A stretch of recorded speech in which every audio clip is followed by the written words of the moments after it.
Hello everyone. In this video lecture, we are going to discuss merits and demerits of sole trading concern. The first and very important merit of sole trading concern is easy formation. Sole trading concern is very easy and simple to form. There is very least legal formalities are required for formation of sole trading concern. So, sole trading concern can be very easily formed without much legal formalities, without any botheration, legal documents, consultation of legal advisor, etc. It is very easy to form and easy to conduct. So, it is one of the merit of sole trading concern. If we will compare it with partnership firm, then there is requirement of written document or a written agreement, and that is called as partnership deed, which is mostly prepared by or in consultation with legal advisor. Legal charges are to be required to pay. Then there is registration process, registration fees which is required to be paid for registration of partnership firm. Such legal formalities are not required for sole trading concern, so it is easy to form sole trading concern. Second merit is quick decision. Sole trader takes quick business decision. He may not consult anyone. Sole trader is not answerable to anyone. Many times quick decision in business proves to be very profitable. Sole trader can take quick action and get more benefits. As sole trader is a single owner of a business, he is not answerable to anybody, and so it becomes easy for him to take quick decision for profitable business. He can take quick decision and he can take quick actions and can earn more profit and more benefit. So second merit of sole trading concern is quick decision. Again, if we will compare it with partnership, then quick decision is quite impossible under partnership, because each and every partner is answerable to another partner and decision will be taken by all the partners. So quick decision is quite impossible under partnership, but it is very easily possible under sole trading concern. The next merit of sole trading concern is maximum secrecy. Sole trader is owner and manager of his business, so he may not disclose his business secrets and plans with any third person. There is no need to publish books of accounts of sole trading concern. So maximum secrecy can be maintained. Here, sole trader is the owner and manager of the business, and if and there is no need to publish books of accounts of sole trading concern to anybody. So he can maintain a maximum secrecy. He may not disclose his business secrets and plans with third person. But if again we will compare it with company, then there is compulsory rule or there is compulsion that company has to publish its financial statements to the members of the company. So there is no secrecy under company as a business organization, but maximum secrecy relating to financial statement, relating to profit, relating to business secrets and plans can be easily maintained under sole trading concern. Then next merit is direct motivation. Sole trader is the owner and manager of the business. He enjoys the whole profit of the business. He has direct motivation to earn more profit. He always tries to work hard for more business, more profit. So under sole trading concern, there is direct relationship between profit and hard work. The sole trader work hard and he earns more profit. But if we will compare it again with the partnership, then there is chances that one or two partners will work hard and the entire profit will be shared between all the partners. So there is no direct motivation to work hard. But under sole proprietorship, there is direct motivation. Hard work plus good profit will be earned by the single owner. वो मेहनत करेगा और उसके मेहनत का फल उसी को मिलेगा. लेकिन कंपनी के केस में या पार्टनरशिप के केस में अगर हम स्टडी करें तो कंपनी के केस में बिजनेस चलाते हैं बोर्ड ऑफ डायरेक्टर्स, वो मेहनत करते हैं और प्रॉफिट का जो शेयर होता है वो डिविडेंड के फॉर्म में शेयर होल्डर्स को जाता है. मतलब कंपनी के केस में मेहनत कोई और करता है और मेहनत का फल किसी और को मिलता है. सेम विथ अगर हम पार्टनरशिप का डिस्कस करें तो बहुत सारे अगर पार्टनर्स रहते हैं तो 2-3 पार्टनर्स मेहनत करते हैं, लेकिन फर्म में अगर प्रॉफिट अच्छा होता है तो वो सभी के बीच में बांट दिया जाता है. तो यहाँ पर सोल प्रोप्राइटर में डायरेक्ट मोटिवेशन ये है कि जो ज़्यादा मेहनत करेगा उसको उसकी मेहनत का फल मिलेगा. तो सोल प्रोप्राइटरशिप में there is no sharing of profit. He alone will enjoy the entire profit, and so he will be motivated directly to work hard to enjoy more profit, right? Next one is flexibility. Being the only decision maker of the business, sole trader can make quick changes as per the situation. He can expand his business, he may change the line of his business anytime. He can change his business policies if required. So flexibility is one of the important merit of the sole trading concern. He is the sole trader is the single decision maker. So as per the requirement of the market or as per the demand trend, sole trader can change his business line easily. He can expand his business. He can change his product. He can change his service. But this is not easily possible in case of partnership firm, because consent of all partner will be required to expand business or to change the business line. Similar with company, board of directors cannot themselves change the business line of the company. They will require the consent of the shareholders. For that purpose, they have to conduct meetings, pass resolutions, take votes. This requires the entire lengthy procedure. This requires long time. It will consume large time or long time.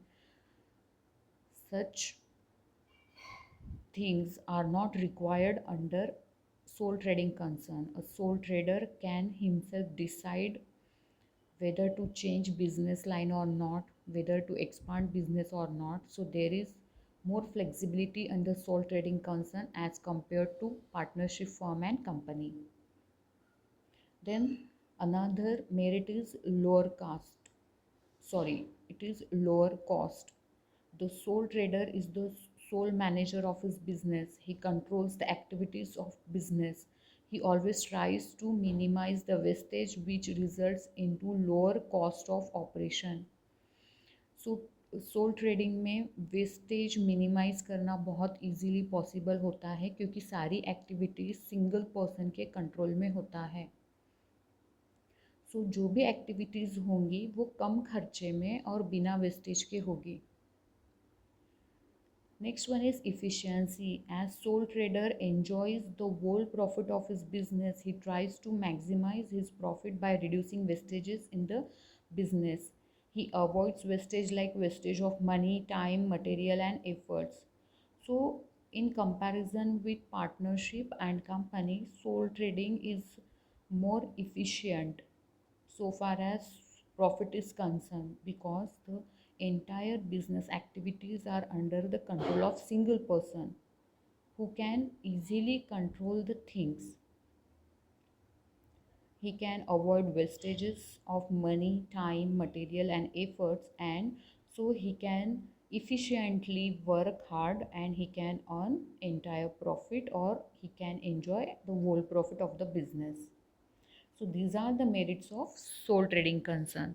Now we will discuss demerits of sole trading concern. So one of the demerit is limited capital. As sole trader, he is a single owner. His capacity for raising capital is limited. He may raise capital from his friends, relatives, and banks. Such sources also limited.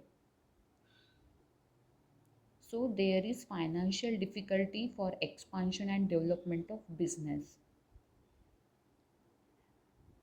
यहाँ पर अगर हम sole proprietorship को company से compare करें तो company के पास में कैपिटल रेज करने के बहुत सारे सोर्सेस अवेलेबल है.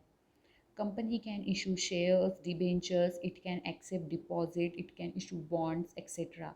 and can take money from the public in the form of capital and can easily expand and develop its business.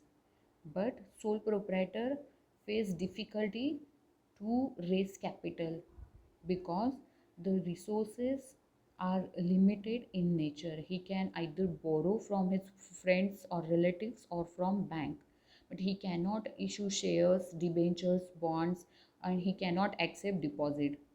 So limited capital is one of the demerit of the sole trading concern. The next one is limited managerial skill.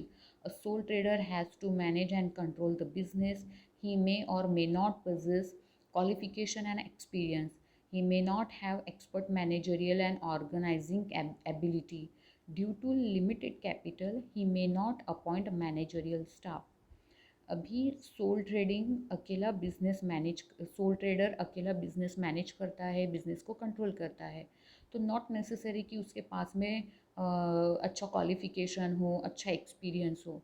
तो अगर अच्छा qualification और experience नहीं है तो कहीं ना कहीं मैनेजरियल स्किल पे लिमिटेशन आ जाएगी उसके. साथ ही में उसका खुद का कैपिटल लिमिटेड होता है तो वो कोई एक्सपर्ट मैनेजर को अपॉइंट नहीं कर सकता है, उसको अच्छी सैलरी देके वो हायर नहीं कर सकता. तो इस तरह से सोल ट्रेडिंग कंसर्न के केस में मैनेजरियल स्किल जो होती है वो लिमिटेड होती है. Next one is unlimited liability. The liability of sole trader is unlimited. There is no distinction between personal asset and business asset, so he cannot be separated from his business. His business liabilities need to be paid by selling his private property if required. So unlimited liability is one of the demerit of sole trading concern. अगर soul trader का business बंद हो गया तो उसको लोगों के पैसे रिपे करने के लिए उसको पर्सनल प्रॉपर्टी भी बेचनी पड़ सकती है. सो इस तरह से उसकी लाइबिलिटी अनलिमिटेड हो जाती है, जो कि बहुत ज़्यादा रिस्की है. Next is lack of stability. Existence of sole trading concern is totally dependent on the existence of sole trader. Death, insanity और insolvency of sole trader affects the existence of business. Sole trading में stability lacking रहती है क्योंकि जब तक soul trader ज़िंदा है तब तक बिजनेस चलेगा. अगर सोल ट्रेडर की डेथ हो गई या वो इंसॉल्वेंट हो गया या इंसेन हो गया तो ऑटोमेटिकली उसका बिजनेस का एग्जिस्टेंस अफेक्ट होगा. लेकिन इस केस में कंपनी की एग्जिस्टेंस स्टेबल रहती है, इसलिए ही कंपनी को बोला गया है कि कंपनी के पास में परपेचुअल सक्सेशन है, मतलब ही उसका परमानेंट एग्जिस्टेंस है. कंपनी आर्टिफिशियल पर्सन है तो उसकी डेथ नहीं होती है, और कंपनी नेचुरल पर्सन चलाते हैं तो नेचुरल पर्सन आते रहेंगे जाते रहेंगे, लेकिन कंपनी का बिजनेस बंद नहीं होगा. तो इस तरह से सोल ट्रेडिंग के कंपैरिजन में स्टेबिलिटी कंपनी में ज़्यादा होती है, सोल ट्रेडिंग में कम होती है. Next one is lack of specialization. Division of work leads to specialization, but sole trader is involved in all activities of his business such as buying, selling, accounting, etc. He has to pay multiple roles, so it is said that he is jack of all trade, master of none. तो क्योंकि soul trader अकेला बंदा होता है और वो सारा business manage करता है, बिजनेस की डिफरेंट एक्टिविटीज़ वो अकेले हैंडल करता है, like buying, selling, accounting etcetera, तो उसको सारी चीज़ों का थोड़ा थोड़ा नॉलेज होता है, लेकिन वो कोई एक फील्ड में एक्सपर्ट नहीं रहता है. कोई एक एक्टिविटी में वो उसको स्पेशलाइजेशन नहीं मिलता, क्योंकि वो सारी चीज़ें को मैनेज करता है। मल्टीटास्किंग रहती है सोल ट्रेडिंग की, सोल ट्रेडर की। सो उसको बोला है he is jack of all but master of none. मतलब जैक ऑफ ऑल यानी सारी चीज़ों का थोड़ा बहुत नॉलेज रहेगा, लेकिन कोई एक चीज़ का पूरा डिटेल एक्सपर्ट नॉलेज उसको नहीं रहेगा। So this is lack of specialization. Next one is not suitable for large scale operation. Sole trader conduct his business on small scale. Generally, he operates in local market. Sole trading concern is one man show. Business cannot be extended beyond a certain limit. Sole trading concern is not suitable for large scale business. Majorly sole trading concern जो business होता है वो small scale पे चलता है, क्योंकि capital limited रहता है इनका, और लिमिटेड कैपिटल में ये स्मॉल स्केल ऑपरेशन में ही चलते हैं, इसलिए ये लोकल मार्केट में ही इनका बिजनेस शुरू रहता है। सो ये सूटेबल नहीं है लार्ज स्केल ऑपरेशन के लिए, क्योंकि उसके लिए कैपिटल भी लार्ज स्केल लगेगा, और कैपिटल की यहाँ पर कमी रहती है, लिमिटेशन रहती है। So these are the demerits of sole trading concern. So we have discussed merits as well as demerits of sole trading concern. In next session, we will discuss features of partnership firm, its merits and demerits. Thank you.